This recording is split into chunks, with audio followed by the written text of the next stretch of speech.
بسم اللہ الرحمن الرحیم۔ تو ربیع الثانی کے مہینے کی کچھ مناسبتیں ہیں، ان کی طرف صرف اشارہ کرتے ہیں، ہمارے پاس وقت کم ہے۔ 22 ربیع الثانی کو وفات ہوئی ہے موسیٰ مبرکہ کی۔ موسیٰ مبرکہ کون ہیں؟ یہ امام تقی کے فرزند ہیں اور امام ہادی نقی سے چھوٹے ہیں، اور ان کی زیارت قم میں، اور ان کی زیارت کے بارے میں مشہور و معروف ہے کہ کسی آدمی کی اگر شادی نہ ہو رہی ہو تو ان کی زیارت پہ جا کر دعا کرے تو اس کو جو ہے وہ دعا قبول ہوتی ہے۔ شادی نہ ہو رہی ہے، دوسری شادی کا نہ ہو، یا آپ جو ہے یہ سوچنا شروع کریں کہیں سے ابھی سے ویزا لینا شروع کر دیں کہ بھائی جو ہے ہم بھی جائیں وہاں پر جو ہے دعا کریں تاکہ دوسری شادی ہو جائے۔ جی وہ ایک آدمی سے جس کی میری طرح عمر گزر گئی تھی، بیمار بھی تھا تھوڑا، تو کسی نے اسے کہا کہ شادی دوسری نہیں کرنا چاہتے، کہا دوسری شادی میری موت سے ہوگی۔ وہ ایسی شادی ہے جو ہونی ہے، صحیح، چاہے چاہیں یا نہ چاہیں، اس شادی کے لیے تیاری کریں، اس کے لیے انتظام کریں، اس میں بہتری لانے کی کوشش کریں کہ وہاں اچھا جشن ہو، فرشتے آپ کے استقبال کے لیے آئیں، قبر میں امیر المومنین آئیں، امیر المومنین کی زیارت آپ کو نصیب ہو، تب جو ہے کہ انتظام صحیح ہوگا تو تب یہ ہستیاں آئیں گی وہاں پر۔ تو موسیٰ مبرکہ یہ حدیث اور علم درایت کے میدان میں بہت مہارت رکھتے تھے، یعنی امام تقی کے بیٹے ہیں، اور رضوی سادات انہی کی اولاد ہے جو ہندوستان میں ہے، پاکستان میں ہے، ایران میں ہے، افغانستان میں۔ رضوی سادات ان 3 ممالک میں زیادہ ہیں، ایران، افغانستان، پاکستان، ہندوستان، یہ موسیٰ مبرکہ کی اولاد میں سے ہیں۔ اور موسیٰ مبرکہ کے بارے میں نے آپ خدمت عرض کیا کہ علم درایت کے ماہر تھے۔ علم حدیث میں 2 برانچیں ہوتی ہیں، روایت اور درایت۔ روایت یہ خالی روایت کو بیان کر دینا، درایت اس کی جانچ پڑتال کرنا۔ درایت یعنی اس کو جانچنا پڑتال کرنا، اس کی چھان بین کرنا کہ حدیث اہل بیت سے صادر ہوئی ہے یا نہیں صادر ہوئی، اہل بیت نے ارشاد فرمایا یا نہیں فرمایا۔ اس کے 2 طریقے ہیں، ایک اس کی سند کو دیکھا جاتا ہے کہ کس نے بیان کی حدیث، دوسرا اس کے متن کو دیکھا جاتا ہے، خود اس کے ٹیکسٹ کو دیکھا جاتا ہے کہ آیا یہ امام کے مزاج سے ملتی ہے یا نہیں ملتی۔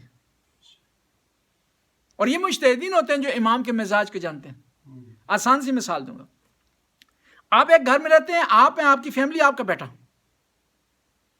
آپ کی بات کی تصدیق کرنی ہے تو آپ اس کے بیٹے سے پوچھیں گے کہ کیا یہ جو بات ہوئی ہے ہم نے تک پہنچی ہے، کیا آپ کے والد گرامی ایسی بات کر سکتے ہیں؟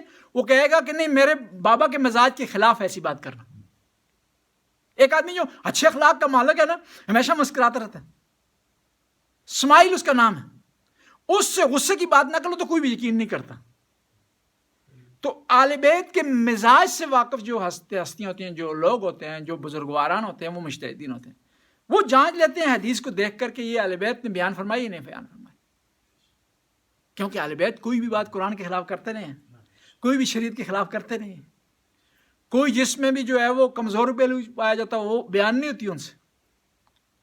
اور اہل بیت کو خدا نے بھیجا ہے، اس کا ایک مقصد ہے، کوئی ایسی حدیث ہو جو اس مقصد کے خلاف ہو، وہ اہل بیت سے صادر نہیں ہو سکتی۔ مثال کے طور پر آپ خدمت میں عرض کروں گا کہ ایک حدیث ہے کہ جو آدمی بھی ہندوانہ کھائے گا جنت میں داخل ہو جائے گا۔ من اکل البطیخ، بطیخ کہتے ہیں ہندوانے کو، اردو میں کہتے تبروز، جو ہے کیا کہتے ہیں جی، تربوز، جی مجھے اردو بھی ہندوانا، فارسی میں ہندوانا کہتے ہیں، پنجابی میں ہندوانا کہتے ہیں۔